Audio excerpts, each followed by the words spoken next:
32 équipes disputent le Grand Mondial des clubs de 2025. Mais comment chaque équipe a-t-elle réellement obtenu sa place? Par exemple, pourquoi Salzburg est là et pas Barcelone? Pourquoi Benfica est présent mais pas Liverpool? Même River Plate, qui n'atteint pas une finale de la Libertadores depuis années. Dans cette vidéo, nous allons passer par chaque continent pour montrer comment chaque club s'est qualifié. Commençons par le continent avec le moins de représentants, l'Océanie, qui n'a qu'une seule équipe, qui est lui, l'Auckland City, de Nouvelle-Zélande. L'Auckland c'est fou, parce que même au milieu des meilleurs clubs du monde, les gars sont une équipe semi-amateur. Beaucoup de joueurs ont des emplois en dehors du football. Pour te donner une idée, voilà leur stade, pratiquement dans le jardin d'autres maisons. Mais alors comment sont-ils arrivés au mondial? Eh bien, depuis 2006, l'Australie, avec ses équipes qui sont plus fortes, ne fait pas partie de la Confédération d'Océanie. Donc, même si l'Auckland est faible, disons ainsi, leurs rivaux sont bien moins forts. Des équipes de pays comme les îles Fidji, les Samoa, etc.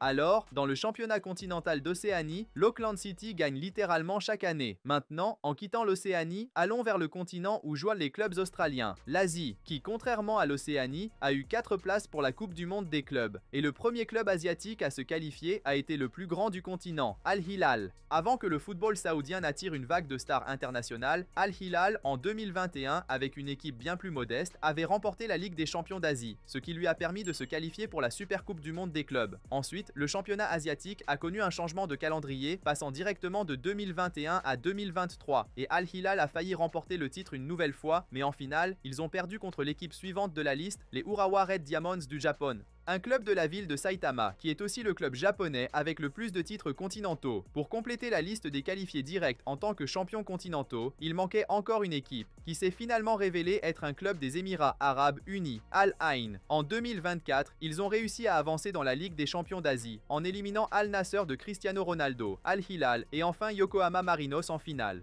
Ils ont dû affronter des équipes très fortes pour décrocher leur place à la Coupe du Monde des clubs. Et je ne sais pas si vous vous souvenez, mais en 2018, Al Ain avait disputé la Coupe du Monde des clubs en tant que club hôte et avait surpris tout le monde en atteignant la finale. Ils étaient là comme représentants du pays hôte et sont allés jusqu'en finale. Contre le Real Madrid, ils ont même réussi à marquer un but. Mais ils ont perdu 4-1. Cela reste quand même un parcours incroyable.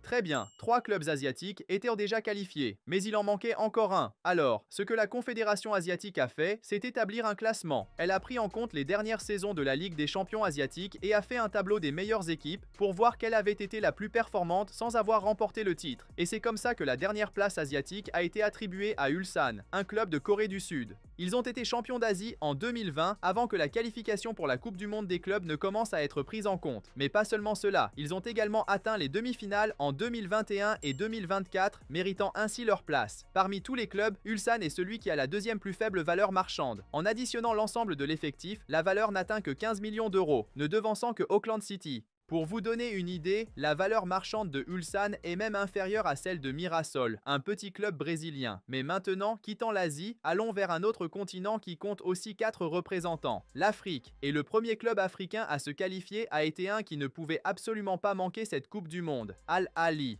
Al Ahly est tout simplement le plus grand club du continent. C'est le club le plus titré d'Afrique et de loin. Pour vous donner une idée, ils ont 40 millions de supporters. Ils ont décroché leur place en remportant la Ligue des champions africaine en 2021 en battant le Kaizer Chiefs d'Afrique du Sud par 3-0. Leur domination est telle que, l'année suivante, ils sont retournés en finale une nouvelle fois. En 2022, ils étaient tout proches de remporter le titre une fois de plus. Mais cette fois, face au Wydad Casablanca du Maroc, ils ont perdu. Les Marocains ont remporté le trophée et avec cela, leur place pour la Coupe du Monde des clubs. Ce Wydad ne pouvait pas être absent non plus. C'est le club le plus titré du Maroc avec 3 titres continentaux. C'est une vraie puissance dans la région. Alors, 2 places étaient déjà attribuées. Les 2 suivantes, bien sûr, devaient revenir aux champions continentaux de 2023 et 2024. Sauf que Al Ahly a remporté les 2 éditions. Alors, qu'est-ce qu'on fait dans ce cas? Eh bien, tu te souviens du classement qu'ils avaient fait en Asie? Ils ont fait la même chose en Afrique. Ils ont pris les 4 dernières saisons et ont établi un classement des meilleures équipes au total parmi celles qui n'avaient pas gagné le titre.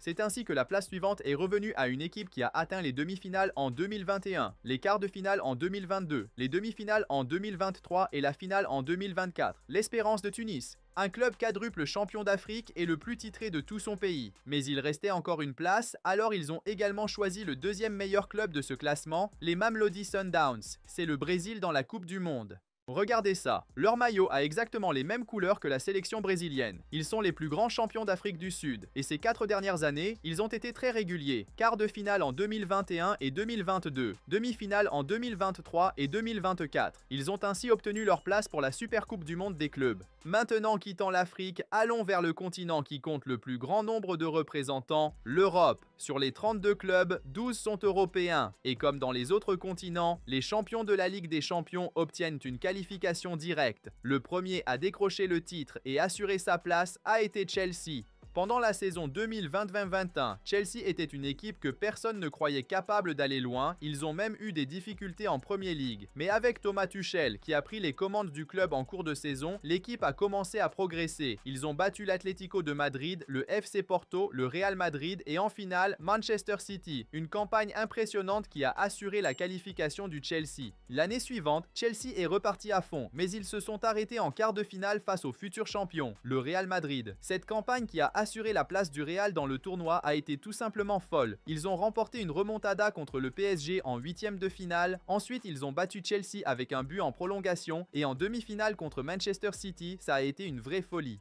Mené 5-3 au score cumulé, Rodrigo a marqué 2 buts dans les dernières minutes, forçant la prolongation, puis Benzema a inscrit le but de la victoire sur penalty. Ils sont donc allés en finale, où ils ont battu Liverpool 1-0. Le Real Madrid a remporté la Ligue des Champions, et avec ça, assuré sa place pour la Coupe du Monde des clubs. Et si Manchester City avait été éliminé alors qu'ils avaient un pied en finale, la saison suivante, ils n'ont pas laissé passer leur chance. Ils ont écrasé Leipzig, battu le Bayern 4-1 au score cumulé, ont infligé une lourde défaite au Real Madrid pour prendre leur revanche, et en finale contre l'Inter Milan, un but de Rodri a suffi pour sceller la victoire. Le Manchester City a clairement prouvé qu'il était la meilleure équipe d'Europe en remportant sa première Ligue des Champions. Alors, l'UEFA avait déjà 3 clubs qualifiés et le suivant devait être le champion de la Ligue des Champions 2024. Sauf que le Real Madrid a gagné encore. Et non, le Borussia Dortmund finaliste n'a pas été invité. Il restait donc encore 9 places à attribuer pour l'Europe. Mais avant de voir comment ces 9 places ont été remplies, faisons un petit détour pour aller vers le deuxième continent avec le plus de clubs dans ce mondial, l'Amérique du Sud.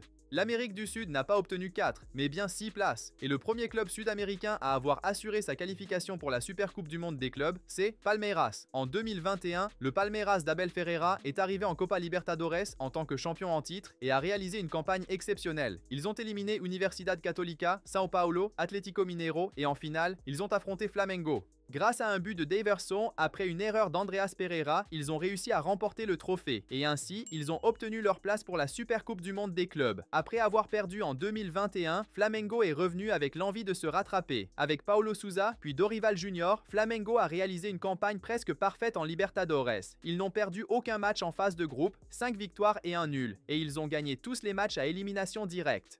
À l'aller comme au retour, ils ont infligé de véritables raclées, comme 8-1 contre Tolima en 8e de finale, et 6-1 au total contre Vélez Sarsfield, sans oublier la victoire contre Corinthians. Puis, en finale, ils ont affronté l'Atlético Paranaense, et grâce à un but de Gabigol, Flamengo a remporté le titre. Ces dernières années, on avait vu une domination totale de Flamengo et Palmeiras, jusqu'à ce qu'en 2023, un club vienne surprendre tout le monde. Le Fluminense de Fernando Diniz, avec Marcelo, Cano, Felipe Melo, André et d'autres, a éliminé tous ses adversaires jusqu'à atteindre la grande finale contre Boca Juniors. Une finale disputée au Maracanã, le même stade où ils avaient subi une amère défaite en 2008. Mais cette fois, grâce à un but décisif de John Kennedy, Fluminense a remporté sa toute première Copa Libertadores de l'histoire, devenant ainsi le 3e club sud-américain à décrocher sa place pour la Super Coupe du Monde des clubs. Et en parlant de titres inédits, le dernier club à décrocher sa place en tant que champion de la Libertadores devait être le vainqueur de l'édition 2024. Jusqu'ici, c'était une domination totale des clubs brésiliens, et 2024 n'a pas fait exception. Pour la première fois de l'histoire, le titre a été remporté par un autre club carioca, Botafogo. Avec 4 titres consécutifs, le Brésil a obtenu 4 places directes pour la Coupe du Monde des clubs, devenant ainsi le seul pays avec le plus grand nombre de représentants dans le tournoi. Mais il restait encore 2 places à attribuer. Alors, qu'ont-ils fait? Un classement. Ils ont pris en compte les 4 dernières saisons de la Copa Libertadores pour déterminer quels clubs avaient été les plus réguliers. Évidemment, dans ce classement, les premiers étaient Flamengo et Palmeiras. Mais juste après eux, devinez qui arrivait? L'Atlético Mineiro, qui avait atteint la demi-finale en 2021 et la finale en 2024. Mais malchance pour l'Atlético. Comme il y avait déjà 4 clubs brésiliens qualifiés, aucune autre équipe du Brésil ne pouvait être ajoutée. Alors la place est revenue au club juste en dessous dans le classement, River Plate. River Plate n'a pas remporté la Libertadores, mais lors des 4 dernières saisons, ils ont atteint un quart de finale, 2 huitièmes de finale et une demi-finale. Ils n'ont pas eu le même succès qu'avant, mais leur effectif reste assez solide. Il restait encore une place à attribuer et le club suivant dans le classement était Fluminense qui, comme on l'a vu, avait déjà assuré sa qualification grâce à son titre. La place est donc revenue au club suivant, le Boca Juniors. Même s'ils n'ont pas disputé la Libertadores en 2024, ce qui les a placés aussi haut dans ce classement, c'est leur finale atteinte en 2023. Mais par son histoire, le Boca Juniors devait forcément être là. C'est en effet le club avec le plus grand nombre de finales de Libertadores et le deuxième plus grand champion continental. Alors maintenant, avant de voir comment les autres clubs européens ont obtenu leur place, allons vers le continent où tout cela se passe, l'Amérique du Nord.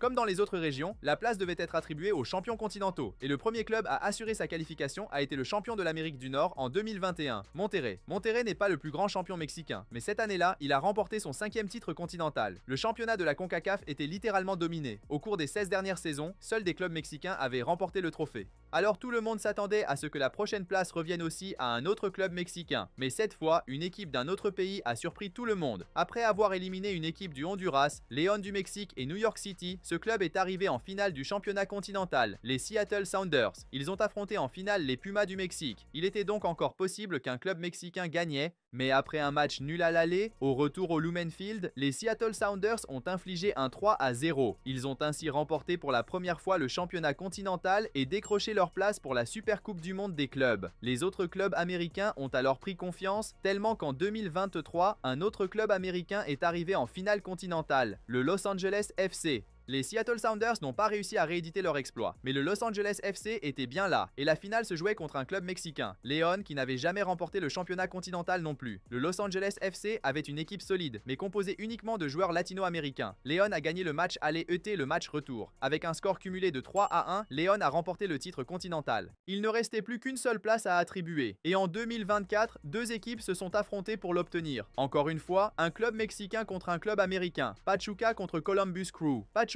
avait une vraie tradition dans cette compétition, avec déjà 5 titres continentaux, tandis que le Columbus Crew, qui avait déjà éliminé 2 clubs mexicains sur son parcours, pouvait bien créer la surprise. Mais après 90 minutes de cette finale en match unique, c'est Pachuca qui a signé une énorme victoire 3-0. Ils n'ont laissé aucune chance à l'adversaire. Les 4 clubs qualifiés de la CONCACAF étaient désormais connus, mais il manquait encore un dernier. Comme la Coupe du Monde des clubs se déroule aux États-Unis, il fallait un club hôte pour représenter le pays, même si les Seattle Sounders étaient eux aussi américains.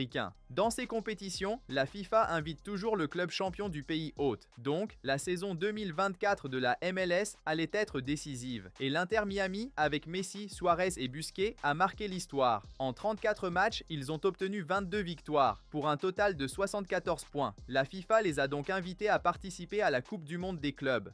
Mais il y a un souci, parce qu'aux États-Unis, le championnat n'est pas comme un système de points et c'est fini. Ce n'est que la première partie du tournoi. Ensuite, les meilleures équipes disputent une phase à élimination directe et l'Inter Miami a perdu. Le véritable champion officiel des États-Unis en 2024, celui qui est allé jusqu'en finale et a remporté le titre, c'était le Galaxy. Alors beaucoup de gens ont protesté, disant qu'ils auraient dû inviter le Galaxy. Mais malgré tout, les places étaient définies. Mais là, un gros problème est apparu. La Coupe du Monde des clubs a une règle. 2 clubs appartenant au même propriétaire ne peuvent pas participer ensemble. Par exemple, Manchester City et New York City, qui ont les mêmes propriétaires, ne pourraient pas jouer en même temps. Et justement, Pachuca et León ont le même propriétaire. Alors qu'a dû faire la FIFA? Elle a littéralement exclu l'un des 2 clubs de la compétition et c'est finalement León qui a été écarté, laissant une nouvelle place disponible. Alors, comme León était le champion de 2023, ils sont retournés à cette édition pour choisir 2 clubs qui avaient bien performé cette année-là, afin de disputer un match pour une place directe. Le Club América de Mexique contre le Los Angeles FC, vice-champion continental en 2023. Oui, le LAFC avait une chance de participer au tournoi, mais il fallait d'abord battre le géant América, qui n'a rien laissé passer.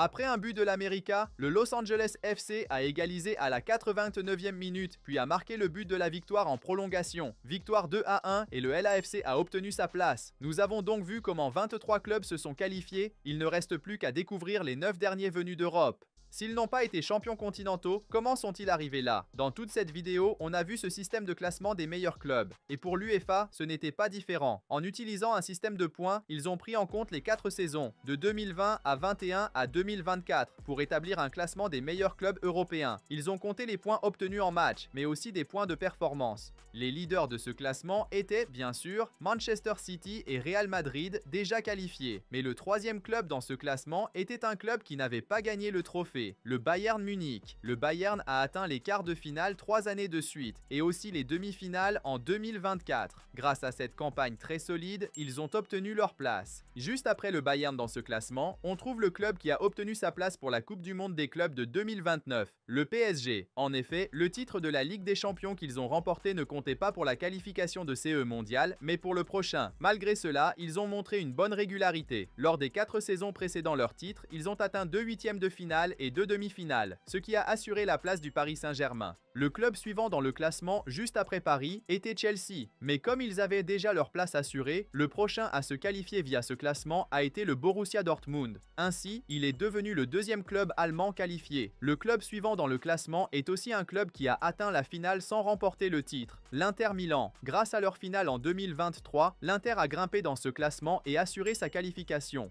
Mais là, ça se complique, car le club suivant dans le classement était Liverpool, qui avait aussi atteint une finale en 2022. En théorie, ils auraient aussi obtenu une place. Mais il y a un problème. Une règle stipule que s'il y a déjà 2 clubs d'un même pays, un troisième ne peut pas se qualifier via le classement. Ils ne pouvaient se qualifier que s'ils remportèrent la Ligue des Champions. Mais comme il y avait déjà 2 clubs anglais, Chelsea et City, la préférence allait aux pays n'ayant pas encore 2 représentants. Et ce ne serait pas seulement Liverpool à être exclu à cause de cette règle. Les Reds ont donc été sautés et la place est revenue au club suivant, Porto du Portugal, suivi de l'Atlético Madrid. 2 clubs qui disputent toujours la Ligue des Champions et qui ont atteint les quarts de finale ces dernières années. Après l'Atlético, le club suivant dans le classement était Leipzig. Mais comme il y avait déjà le Bayern et Dortmund, ils ne pouvaient pas non plus se qualifier. Et après Leipzig, devinez qui se trouvait dans le classement? Le FC Barcelone. Mais comme il y avait déjà le Real et l'Atlético, ils ont aussi eu la malchance d'être exclus, même s'ils le méritaient.